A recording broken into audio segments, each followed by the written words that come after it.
actually, I'm a mime artist. I started doing mime back in 1978.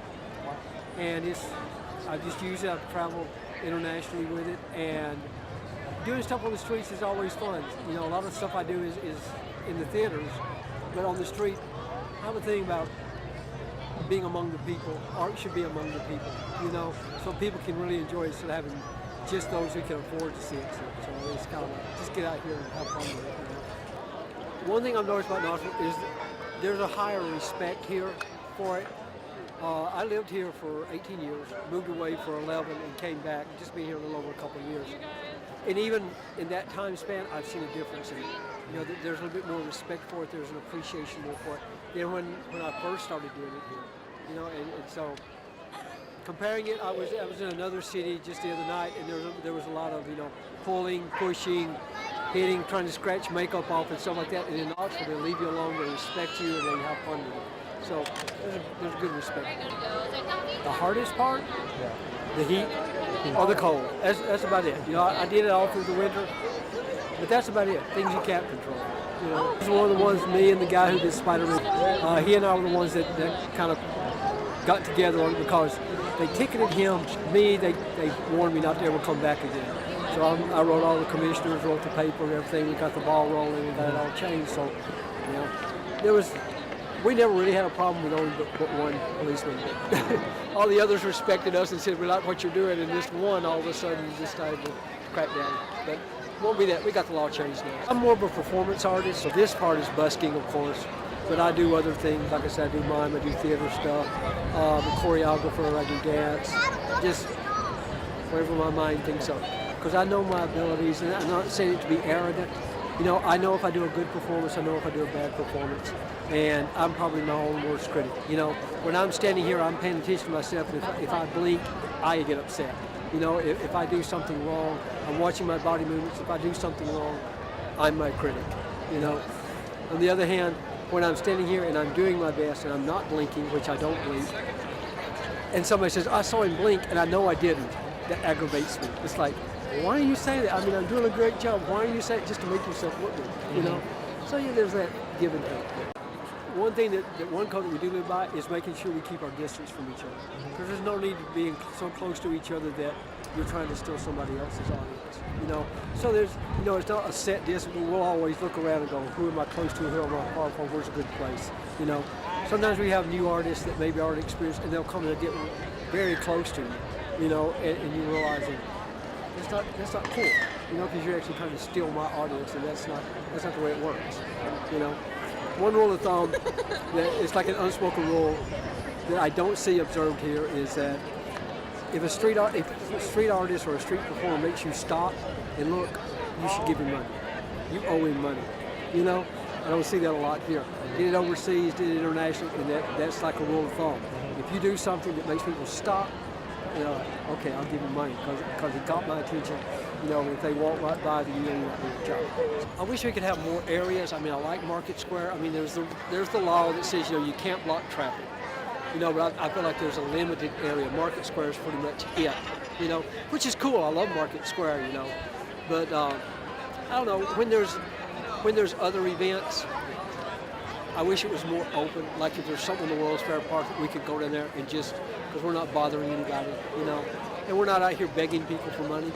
You know, it's not like we're bothering, harassing people. I just wish it was a little more open in that sense, you know. Like I said, I love Market Square. I mean, I come in here when I'm not in costume just to hang out. I just like arts. This is about maybe 15 minutes.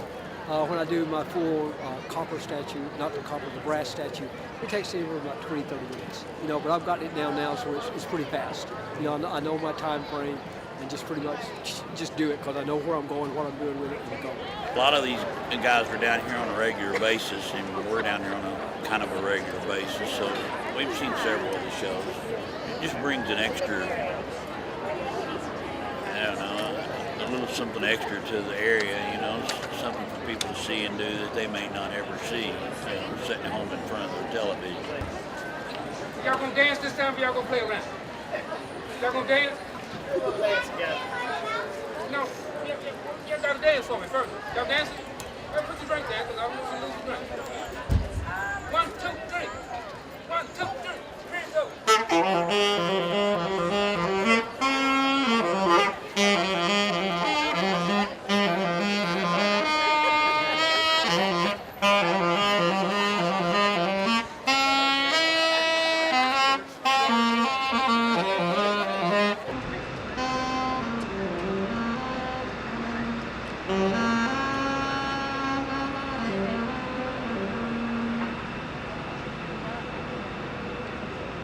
My show started in Athens, Georgia, about 5 years ago, and traveled around to different spots throughout Georgia, downtown, you know, Little Five Points, Helen, Georgia, which is great.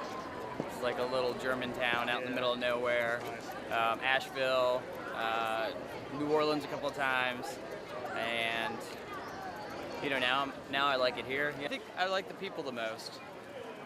It's because I guess they get my humor and they're generous. Plus, there's tons of room to perform. You know, when you're performing, at least on the street, you get that instant feedback. Whereas I think it's lacking on stage. I think people are more polite on stage. Where I've done stage shows, which I'm not really a stage magician, but I've done my act on stage to people who like came and they're like waiting for a magic show and they're like, oh.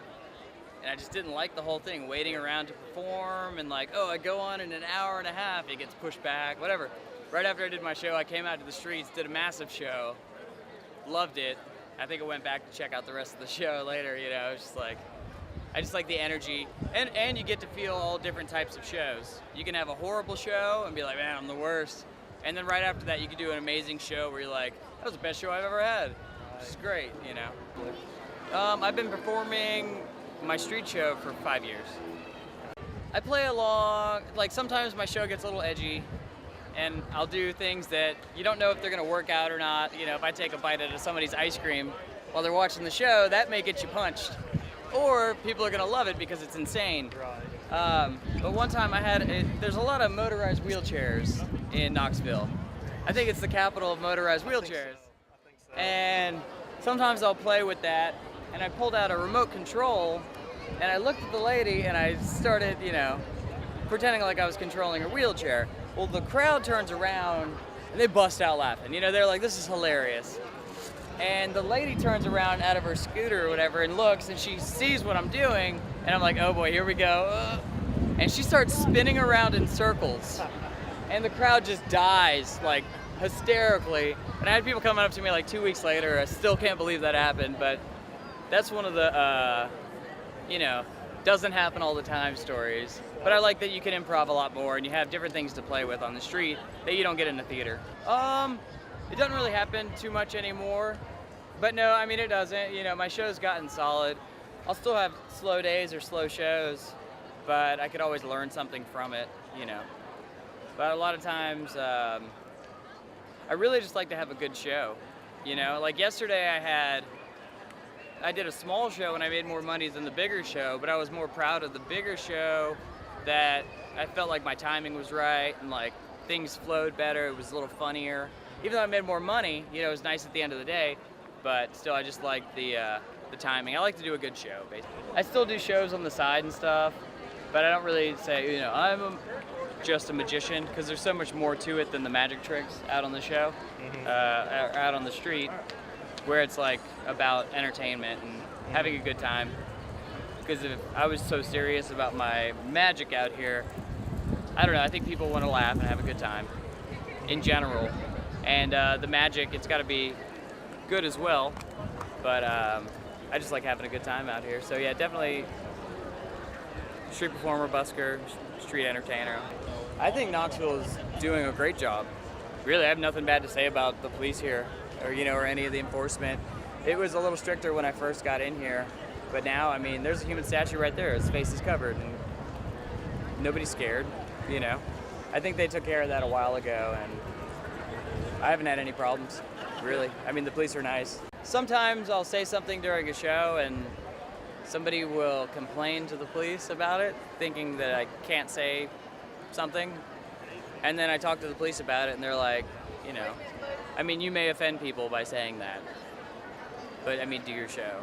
Really, I mean, I don't really try out of my way to piss people off.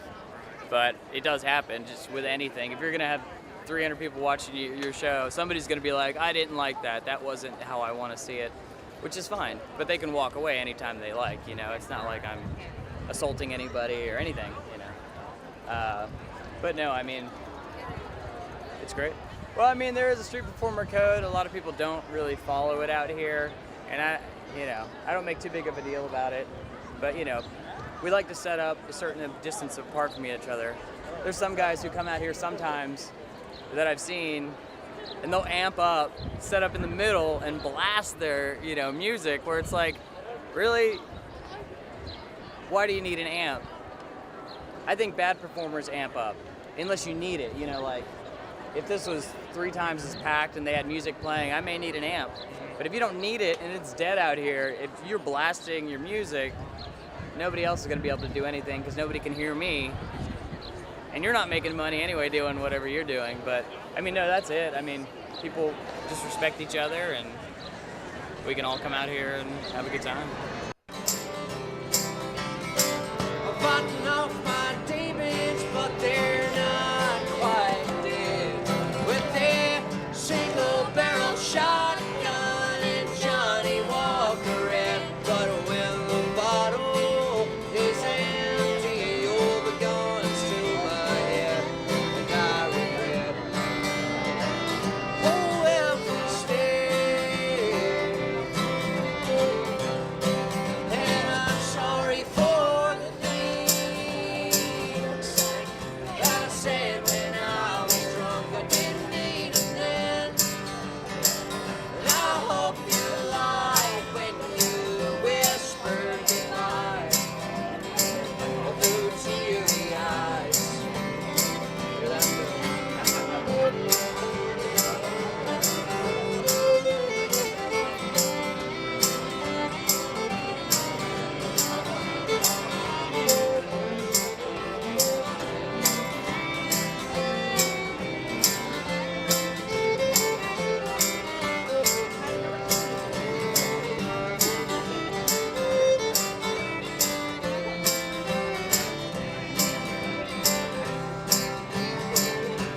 And I've been flipping through sketches you drew.